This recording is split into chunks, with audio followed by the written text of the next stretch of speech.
우리 창세기 17장 9절에서 우리 27절 말씀 할례를 행하다, 할례에 대해서 오늘 좀 살펴보려고 해요. 그래서 하나님께서는 아브람 99세 때 다시 나타나셨습니다. 아브람 99세 때 다시 나타나셨고, 이스마엘을 허락하신 후 13년 만이었죠. 그래서 그때 나타나셔서 자신을 아브라함에게 나는 전능한 하나님이다, 너는 내 앞에서 행하여 완전하라, 이렇게 자신을 소개하시고 또 명하십니다.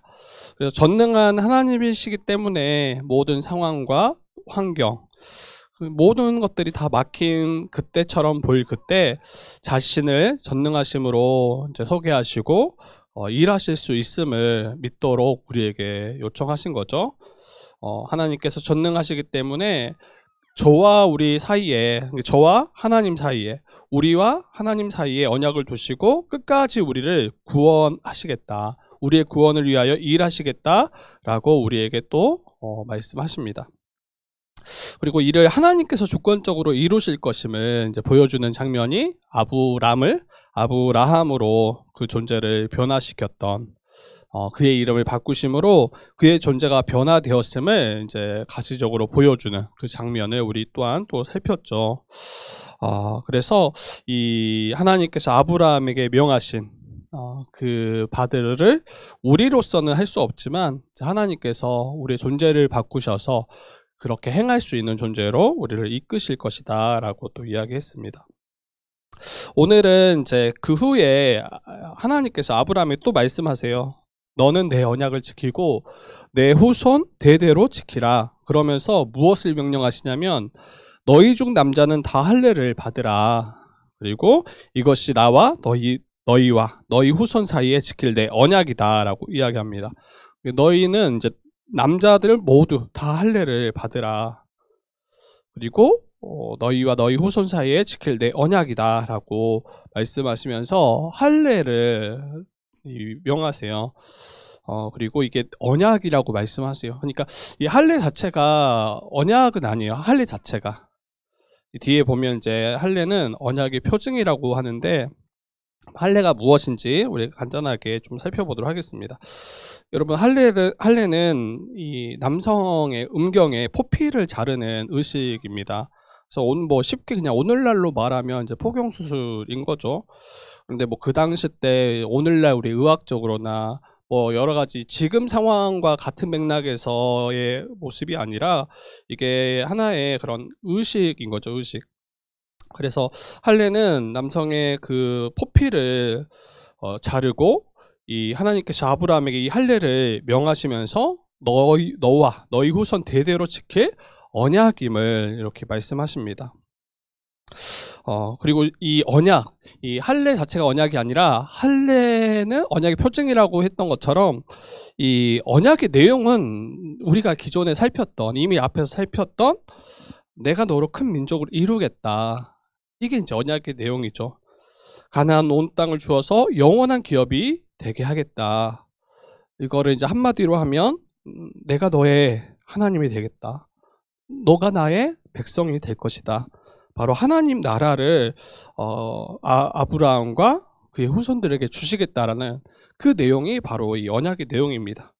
그리고 나서 이 할례를 명하시면서 이것을 언약의 표징으로 그들에게 주신 거죠. 언약의 표징으로.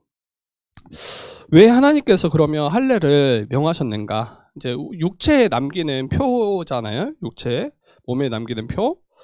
근데 이 언약의 표징으로 말했던 이 할례를 명하심은 가장 먼저는 이 언약을 잊지 않도록 계속해서 이 하나님의 언약을 기억하도록 주신 것입니다.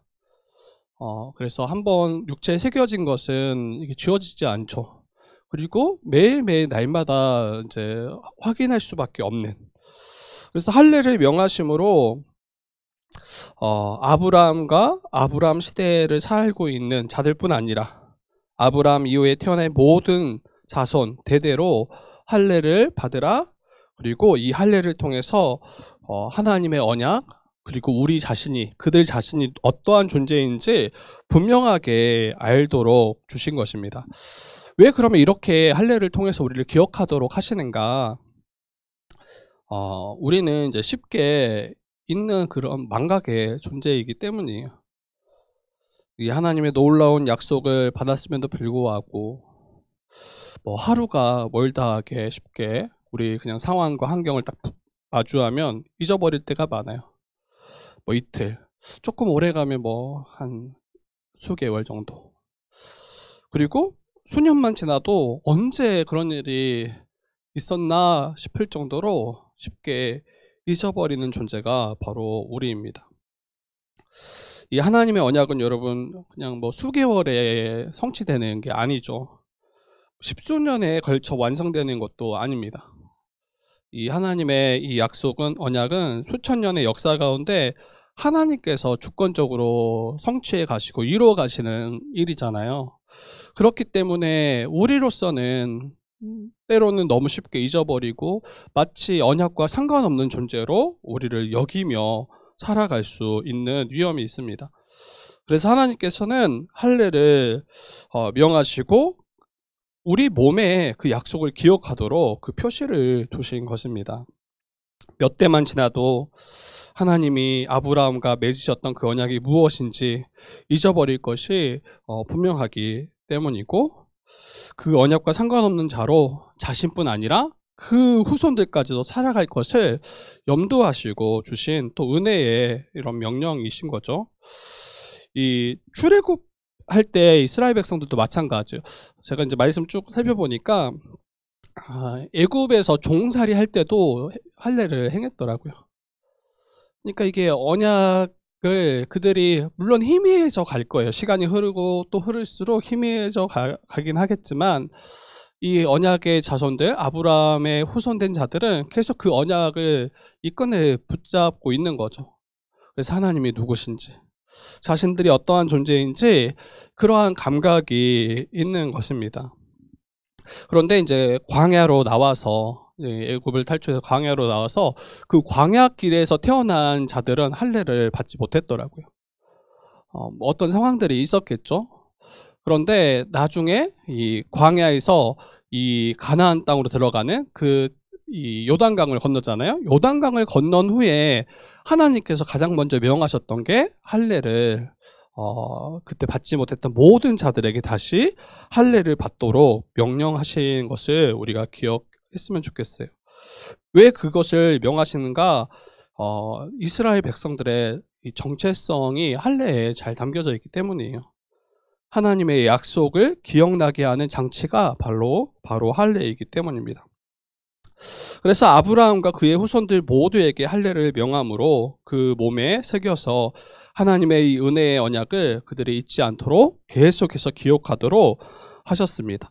한 가지 이제 뭐 질문할 수 있는 거는 왜 남자들에게만 할례를 명했는가 물어볼 수 있어요. 그리고 이제 다른 이민족들을 보면 여성들에게도 할례를 행했더라고요. 그런데 하나님께서 이렇게 여성들에게 할례를 명하지 않고 남자들에게만 할례를 명하신 것은 우리 창세기 2장 3장 보면 너무 분명해요. 남자와 여자가 다른 존재가 아니죠. 한 몸이죠. 그래서 어떤 대표로서의 그런 모습들을 보게 되는 것 같아요. 남자가 할례를 받지만 여성들은 이 언약과 상관없다, 이런 이야기는 결코 이해할 수 없죠. 같은 한 몸이고 또 한 가족이기 때문에 남자를 통해서 이 언약이 계속해서 기억되어지도록 또 함께 이 언약을 붙잡을 수 있도록 이끄심을 우리는 잊지 않았으면 좋겠어요. 또한 할례는 하나님의 언약을 성취함에 있어서 인간적인 모든 가능성이 끊어졌음을 고백하는, 또 인정하는 그런 표예요. 이 할례가 이 남성의 음경 그 끝을 자르는 포피를 베이는 것이라고 했잖아요. 마치 이게 거세를 보여주는 것처럼 보이기도 해요. 이 거세를 마치 했다라는 것은 이제 도무지 아무런 씨로서는 이제 아무런 가능성이 없음을 말하는 거죠. 이 하나님의 언약을 이루는 일에 있어서 인간적인 노력과 그 수고로는 결코 불가능함을 보여주는 또 표가 바로 할례입니다. 오직 전능하신 하나님께서만이 신실하게 언약을 지키심으로 아브라함을 통해서 또 그의 후손들을 통해서 하나님 나라를 세워가실 것을 이것을 날마다 기억하고 잊지 않도록 보여주는 표가 바로 할례인 것입니다. 그렇기에 이스라엘 백성들은 할례를 행하고 또 할례를 받을 때마다 자신들이 어떠한 존재인지, 할례를 명하신 하나님께서 어떠한 분이신지 분명하게 기억하고 고백해야 합니다. 그리고 이제 그 할례를 이제 행하는 대상도 있지만, 그 먼저는 난지 8일 만에 할례를 행하라고 이야기해요. 아브라함 그 자손들에게, 자녀들에게 난지 8일 만에 할례를 받으라, 행하라 라고 이야기합니다. 여러분 생각해 보세요. 난지 8일 된 신생아가 뭘 알겠어요? 아무런 기억이 없을 것 같아요. 저도 기억이 안 나요. 저 한 유치원 때 아주 그때 약간 아주 간헐적으로 몇몇 장면들은 기억이 나는데, 제가 뭐 난지 8일 만에 그 상황과 내가 할례를 받구나 뭐 이런 느낌이, 생각들이 아무런 기억이 없을 것 같아요. 그런데 난지 8일 된 신생아에게 할례를 행한다라는 거, 아무런 기억도 갖지 못할 그때. 그런데 이제 생각해 보면 이거는 아이를 위한 것도 있지만, 그 할례를 베풀고 행하는 그 이스라엘 백성들을 먼저 위함이다라는 생각이 들어요. 할례는 언약 백성임을 표시하는 굉장히 중요한 표징이죠. 그리고 이스라엘 백성들은 자기뿐 아니라 자기 자녀들에게 이 일을 행하도록 하나님께서 명하셨습니다. 그래서 먼저는 이 일을 행하는, 이 할례를 베푸는 이스라엘 백성들이 새로 태어난 자녀들이 바로 언약의 자손임을 그들이 인식하는 게 먼저가 되겠죠. 자신들뿐 아니라 자신 이후에 태어난 모든 자손, 자녀들이 이 하나님의 언약 백성임을, 그들의 정체성을 먼저 부모가, 먼저 난 자들이 기억하는 것, 이게 굉장히 중요한 것 같아요. 그래서 부모된 자들은 자녀들에게 할례를 행하면서 자녀들 또한 하나님의 언약 백성이며 세상에 속한 자가 아니라 세상에서 구별되고 세상에서 건진받은 하나님 나라의 백성임을, 그리고 하나님 나라를 기업으로 이을 상속자들임을 그들이 아는 것이, 그리고 자녀들에게 알도록 하는 것이, 이게 굉장히 중요하다라는 생각이 듭니다.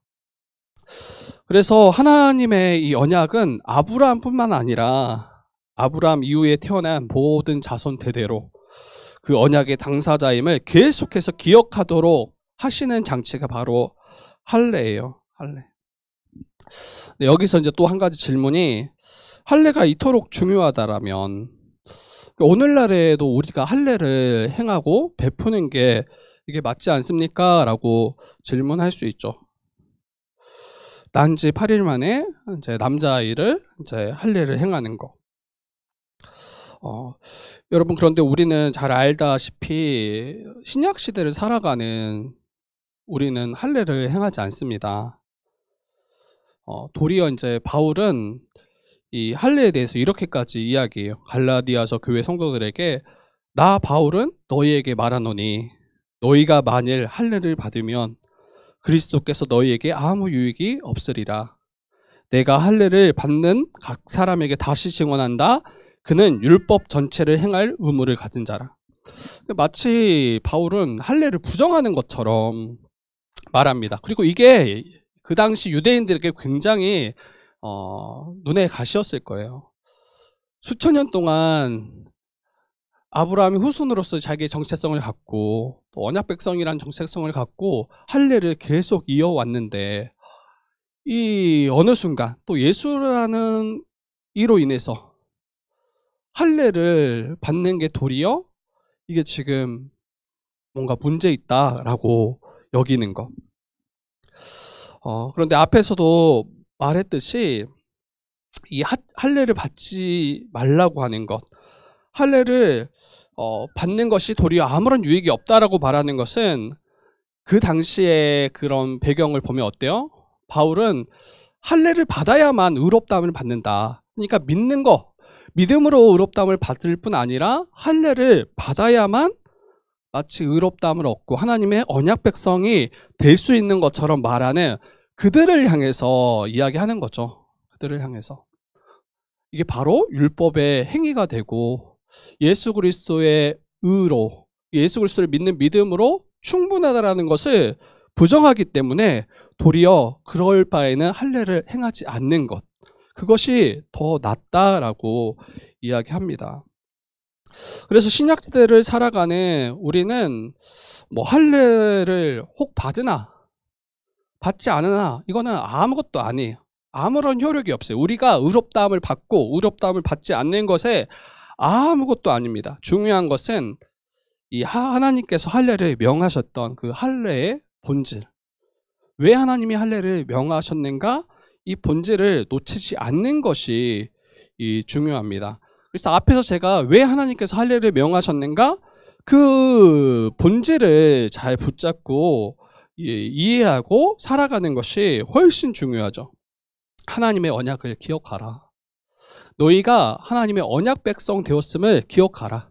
그 하나님의 언약이 얼마나 우리를 신실하게 인도하시고 우리 완전히 망했던 자, 하나님 나라에서 완전히 밖에 거할 수밖에 없던 우리를 그 언약으로, 그 하나님의 신실하심으로, 그 하나님의 주권으로 우리를 반드시 언약 백성 만드실 거다, 우리를 바꾸실 거다, 이끄실 거다라는 그 하나님의 언약을 기억하는 것이 더 훨씬 중요합니다. 그러면 오늘날에는 어떠한가 할 때 여러분 이 할례와 이 비슷한 표징을 우리가 행하고 있어요. 할례를 행하는 것은 아니지만 이 할례의 의미와 거의 유사한, 그리고 그 할례의 그 어떤 본질을 잘 담고 있는 우리에게도 예식이 있습니다. 그게 바로 이제 세례예요. 세례. 할례와 세례는 형식적으로는 달라요. 그러나 의미상으로는 연결이 됩니다. 앞에서 말했듯이 할례는 인간적인 모든 가능성이 끊어졌음을, 그래서 오직 전능하신 하나님으로만, 그분의 신실하심으로만 우리가 하나님 나라를 기업으로 얻을 수 있음에 대해서 고백하는 것, 그리고 하나님의 언약 백성 되었음을 우리가 기억하는 것, 이게 할례의 의미라고 했잖아요. 근데 세례는 어때요? 그 당시 세례는 이제 밥티조라고 해서 물에 푹 담그는 거예요. 그러나 이제 때로는 그 물에 담글 수 있는 그러한 이제 강이나 그러한 상황들이 없을 때 이제 물을 뿌리는 것을 대체해서 세례를 베풀기도 했습니다. 그래서 오늘날에 이제 저희 장로교는 따로 물에 담그지 않아요. 그러나 침례교는 이제 여전히 이제 물에 담그는 예식을 사용하죠. 상관없어요. 둘 다 말하는 바는 같아요. 물에 푹 담글 때 이 숨이 차단되잖아요. 그래서 우리의 옛사람이 죽었음을, 그리고 옛사람으로서는 결코 이 하나님 나라에 나아갈 수 없고 우리로서는 완전히 망했음을, 우리로서는 아무런 능력이 없음을 고백하는 것이 바로 세례예요.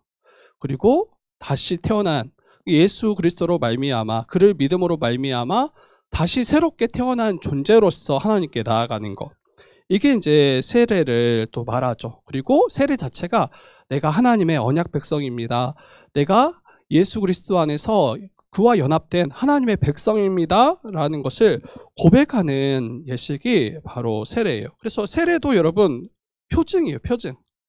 믿는 자들이 이 믿음을 고백함으로 성령 받았음을 고백하고 믿고 교회가 이걸 표하는, 많은 이제 성도들 앞에서, 모든 성도들 앞에서 이 지체가 하나님의 언약 백성임을, 하나님의 가족임을 이렇게 표하는 표식이 세례예요. 그런데 어떤 분들은 마치 세례 받아야 구원 받는 것처럼, 마치 세례 안 받으면 우리의 구원이 흔들리는 것처럼, 그래서 어떤 부모들은 아이들이 믿음이 없음에도 불구하고 세례를 빨리 주셨으면 좋겠다라고 이야기해요. 믿음이 먼저죠. 근데 세례 주고 나서 이게 약간 자기 만족인 것 같아요. 아, 우리 아이가 교회에서 세례 받았어. 세례는 바로 다음은 입교를 말해요. 교회에 가족이 되고 회원이 됐다라는 걸 이제 표하는 건데, 근데 본인의 정체성은 여전히 옛사람이고 예수 그리스도를 주와 그리스도로 인정하지 않음에도 불구하고 세례를 베풀어 버리면 자기를 속이는 일이 되죠. 부모가 자기를 속이고 자녀들이 자신을 속이는 일을 만들어낼 것입니다. 그래서 여러분, 할례와 세례는 거의 같다라고 보시면 될 것 같아요. 구약의 할례가 신약에는 세례와 같다라고 보시면 될 것 같고, 이 온전한 그 믿음을 고백함으로 이제 하나님께 나아가는 거죠. 그리고 모든 교단이 다 행하는 것은 아니지만 저희가 속한 교단과 또 몇몇 교단은 이 유아 세례를 베풀어요. 유아 세례. 그래서 저희가 속한 교단도 마찬가지인데 믿음의 부모 아래 태어난 어린 자녀들에게 유아 세례를 줍니다. 그리고 그 또한 하나님의 언약 백성임을 이제 표시하는 거예요. 그리고 이것이 그 아이의 믿음은 아니죠. 후에 나이가 되고 그가 믿음을 고백할 그때에 입교를 시키는 거예요. 유아 세례를 받았지만 입교는 아니에요. 그리고 나이가 돼서 그 아이가 그 아이의 믿음으로 신앙으로 이제 고백했을 때 입교를 시킵니다. 그런데 왜 유아 세례를 그러면 주느냐 할 때 그 부모의 믿음 때문에 주는 거예요. 부모의 믿음. 그 부모가 이 자녀를 하나님의 언약 백성으로 잘 양육할 것을, 그리고 아이가 자라 자기가 스스로 온전한 신앙을 고백할 때까지 정말 그 아이의 영혼을 위해서 정말 수고하고 그 믿음이 일어나도록 말씀으로 양육하고 사랑으로 양육할 것을 서약하는 그 서약이 바로 유아 세례입니다. 뭐 우리 자녀들이 그 어렸을 때 뭘 알겠어요. 유아 세례를 받았는지 받지 않았는지 부모들이 기억하지 그 자녀들이 뭘 알겠어요. 그럼에도 불구하고 이 지금 난 지 8일 만에 할례를 행하라고 명하셨던 것과 마찬가지로 하나님의 언약 백성 됨이 자기의 어떠함으로 되는 게 아니죠. 그리고 우리를 그 신실하게 인도하셨던 것처럼 우리 자녀들 또한 하나님의 그 신실하심으로 이끄시기를 우리가 간절히 소망하는 마음에 행하는 게 또 유아 세례일 것입니다. 그리고 이거는 부모에게만 의무가 있는 게 아니죠.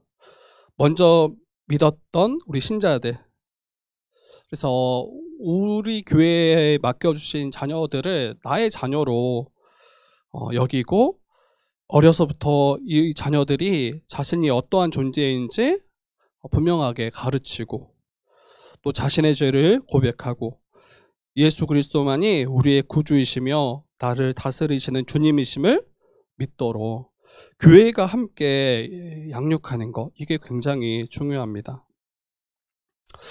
여러분, 오늘날의 한국교회는 다음 세대가 정말 많이 무너져 있어요. 지금 굉장히 큰 교회, 뭐 성도가 뭐 몇천 되는 교회도 실제로 이 교회 학교에 들어가 보면 그 숫자에 비해, 장년들의 숫자에 비해 너무나 없어요. 너무나 없고, 그리고 특히 이제 직분자들의, 이건 뭐 목사 할 것 없이, 목사, 뭐 장로, 집사 할 것 없이 자녀들이 교회에 속하지 않은 자녀들이 너무 많아요. 너무 많아요.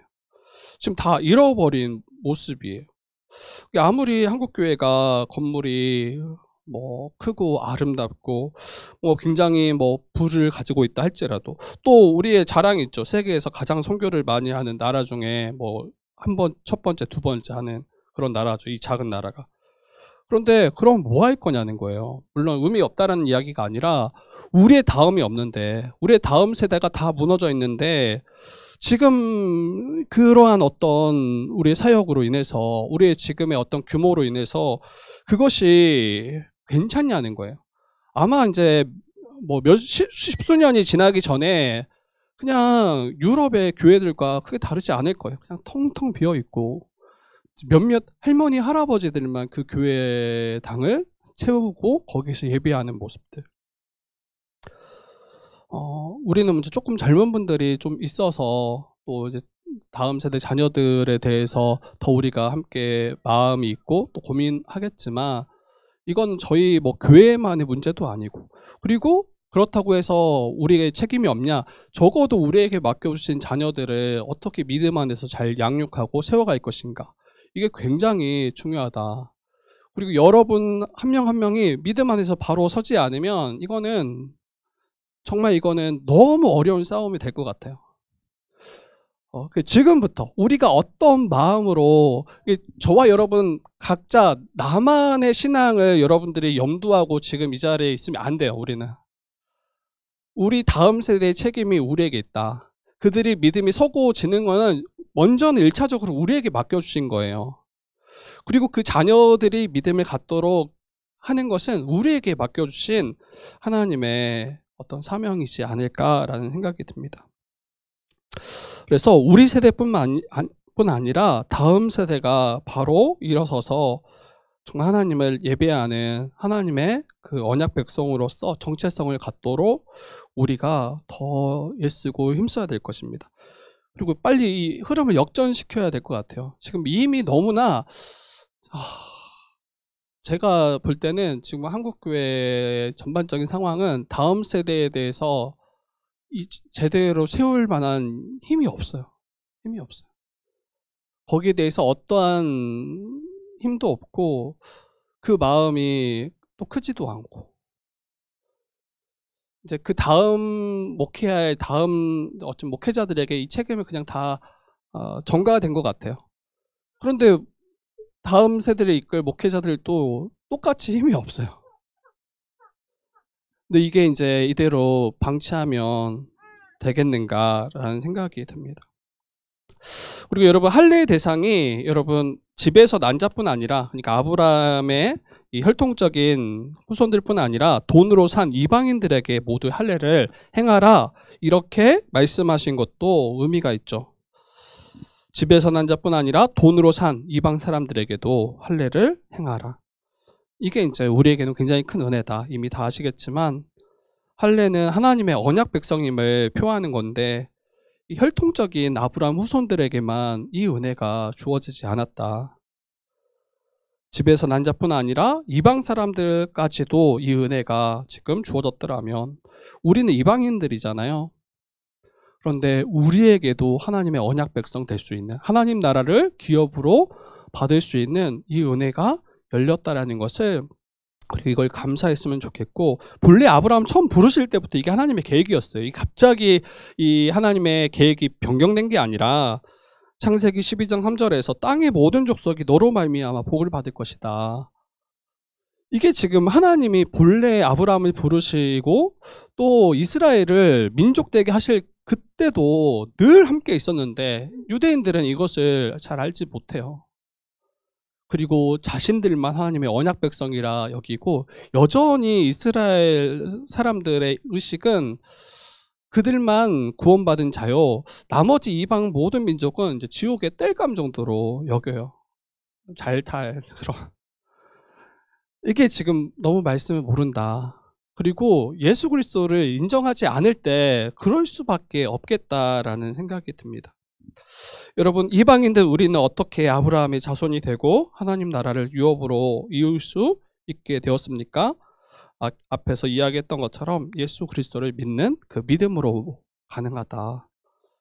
예수를 믿어서 하나님의 언약 백성 되었음을 우리가 표하는 게 또 세례임을 우리가 나눴어요. 그래서 갈라디아서 3장 7절에서 9절 보면, 믿음으로 말미암은 자들은 아브라함의 자손인 줄 알지어다. 하나님이 이방을 믿음으로 말미암아 의로 정하실 것을 성경이 미리 알고 아브라함에게 복음을 전하셨다라고 이야기해요. 그래서 모든 이방인이 너로 말미암아 복을 받을 것이다. 그 복에 저와 여러분들이 속했음을, 이미 그 복을 받았음을, 이것을 믿으셨으면 좋겠습니다. 마지막으로 한 가지 좀 더 나누고 싶은데, 할례에 대해서 우리가 오해하는 것, 앞에서 잠깐 나눴지만 이 할례를 오해하지 않았으면 좋겠어요. 믿음으로 의롭다함을 받아서 구원받았다라고 우리가 이신칭이 복음을 우리가 받죠. 그런데 이 할례를 명하신 것을 통해서 역시 우리가 믿음으로만 충분치 않다, 뭔가 행해야지, 이렇게 큰 것을 받는데 그저 주신다고? 공짜라고 이렇게 이해하지 말아야 된다. 이 부분이 유대인들이 오해했던 부분이기도 합니다. 믿음의 조상인 아브라함과 그의 후손들에게 너무 엄중하게 할례를 명하시잖아요. 거기 내용들을 보면 할례를 받지 아니하는 자는 백성 중에서 끊어질 것이다. 할례를 받지 않는 것은 하나님의 언약을 배반하는 일이다. 이렇게까지 그 창세기 17장에 이야기하고 있어요. 마치 할례 받지 않으면 내 백성 아니야 라고 말씀하시는 것처럼 영원히 나로부터 끊어질 거야. 그 할례가 자르는 거잖아요. 할례 받지 않으면 내 언약 백성에서 내가 자를 거야 라고 말씀하시는 거예요, 실제로. 근데 왜 이렇게까지 이야기하시는가? 이게 도리어 나중에 믿음으로 구원하실 그 하나님의 구원의 경륜에 비춰서 봤을 때 오해하기 딱 쉽잖아요. 마치 할례 꼭 받아야 구원받는 것처럼. 그런데 다시 이야기 드리지만 그 당시 이 할례를 명하신 것은 실제로 구원과 연결되어 있어요. 이거 할례를 받지 않아서 구원받지 못한 것이 아니라 이 할례를 명하실 때 하나님이 요구하신 것은 내가 누구인지 너희들이 믿으라라는 거예요.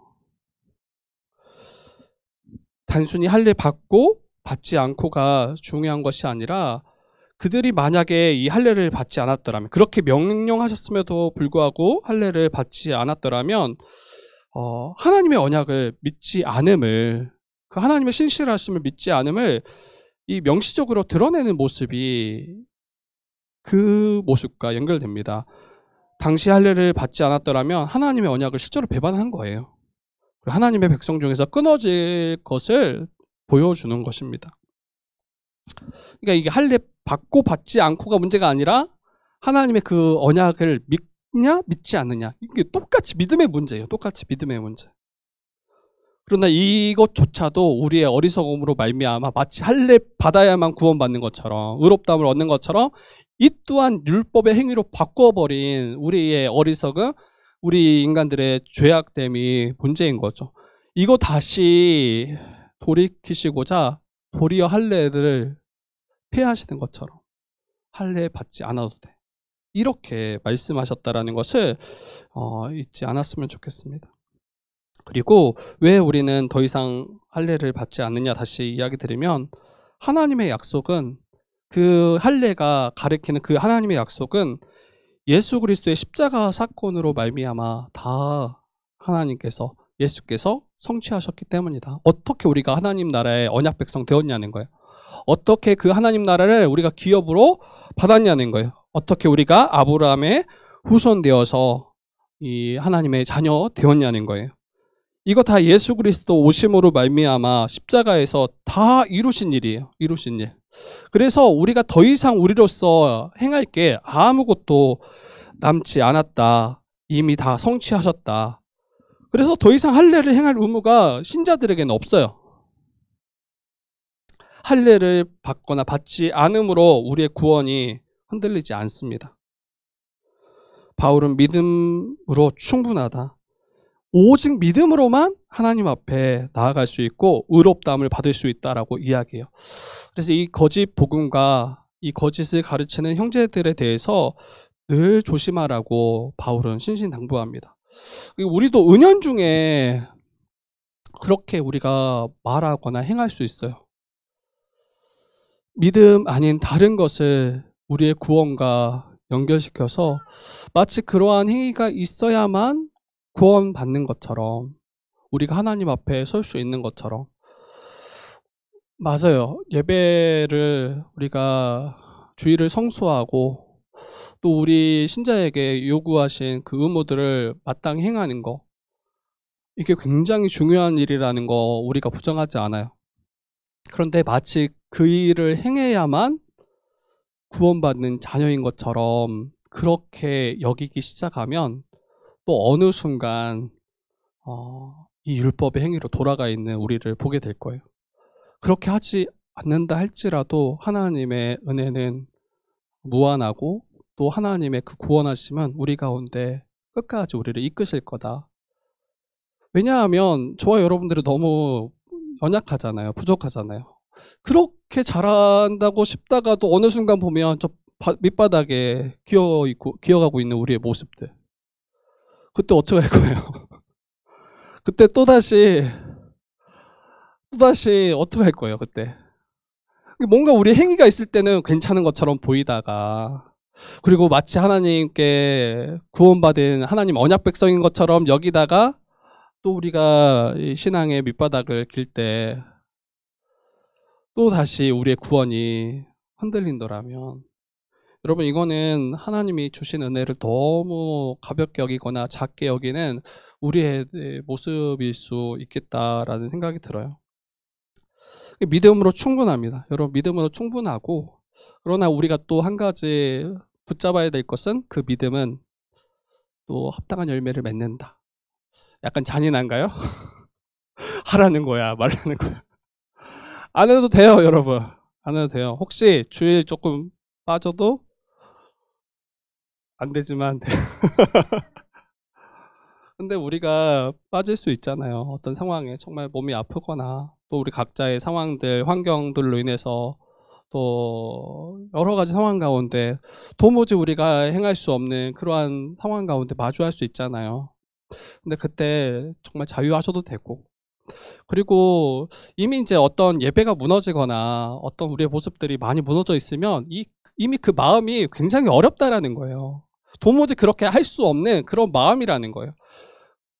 그분에게도 물론 우리가 권면하고 예배에 함께 하도록, 또 우리의 신앙의 그런 의무나 또 함께 교회로서 살아가기를 우리가 요청하고 권면하겠지만, 그가 얼마나 어려울까, 그가 얼마나 지금 지쳐 있을까, 그런 마음을 좀 더 헤아려 주고, 괜찮다라고 말하는 게 아니에요. 같이 잘 섬겼으면 좋겠어요. 잘 세워줬으면 좋겠고, 내가 지금 누리고 있는 그 은혜를 내 옆에 있는 지금 좌절하고 넘어져 있는 그 지체가 이 은혜를 같이 누렸으면 좋겠다라는 그런 심정으로 함께 세워주고, 또 우리 자녀들도 마찬가지예요. 자녀들 아마 여러분 자라가다 보면 지금은 너무 이쁘죠. 뭐 저희 아들도 마찬가지고 온유도 마찬가지고 너무 예뻐요. 근데 여러분 자라가다 보면 얼마나 이상할 거예요. 너무 잘 알아. 왜? 우리가 정말 이상했던 존재였기 때문에. 그리고 다음 세대들이 얼마나 기발하게 이상하게 살아갈지 우리는 상상도 못할 거예요. 이 세대가 더 악해져 가고 있으니까 실제로. 그래서 그때도 마찬가지예요. 우리 자녀들을 너무 나무라거나 너무 정죄하거나, 우리는 이제 더 잘 자라가면 그 간격이 더 커질 거야. 그런데 그때 우리의 기준, 우리의 지금 상황으로 아이들을 재단하고 뭔가 왜 하지 못하는가, 너무 나무라면 도리어 아이들을 영적으로 죽이는 일이 되지 않을까, 이런 염려도 있습니다. 그래서 무엇보다도 우리가 하나님의 언약을, 하나님의 신실하심을 붙잡았으면 좋겠고, 그 언약이 계속해서 우리 다음 세대까지 잘 이어져 갈 수 있도록 우리가 놓지 않는 것, 그래서 그 신앙으로 잘 양육하는 것이 우리 교회에게 맡겨주신 하나님의 사명이다라는 생각이 듭니다. 이제 정말 말씀 이제 마치도록 하겠습니다. 이 세례는 여러분 표시예요, 표시. 아담 안에 거했던 옛사람이 죽었음을, 새로운 피조물로 다시 태어났음을 표하는 표시예요. 성령 받은 자요, 하나님의 뜻을 아는 자임을, 그리고 그 뜻대로 살기를 소망하는 자임을 표시하는 게 바로 세례입니다. 그래서 이 세례 받음이 너무 중요하고, 이 세례가 잘 우리 교회 가운데 시행되어졌으면 좋겠어요. 잘 시행되어졌으면 좋겠고, 더 중요한 것은 이 세례 자체가 아니라 정말 우리가 마음으로 할례를 받아서 나의 자만심, 이기심 다 잘라내고 나의 죄악들을 잘라내는 그 믿음의 선한 싸움들이 우리 가운데 계속 있는지, 그리고 하나님의 말씀, 언약의 말씀을 계속 기억하고 나뿐 아니라 우리의 자녀들을 그러한 정체성으로 함께 세워져 갈 것을 우리가 힘쓰고 있는지, 이걸 다시 한번 돌아보는 그런 시간이 되어졌으면 좋겠습니다. 그래서 세례가 정말 참된 신앙의 고백이 되어지고, 세례를 통해서 계속해서 하나님의 언약 백성들이 교회 가운데 더해지는, 더욱더 교회적 존재로 함께 살아가는 그 통로가 이 세례 또 이 할례가 되어져 가는 우리 주의 뜻 교회 되기를 주님의 이름으로 부탁드립니다.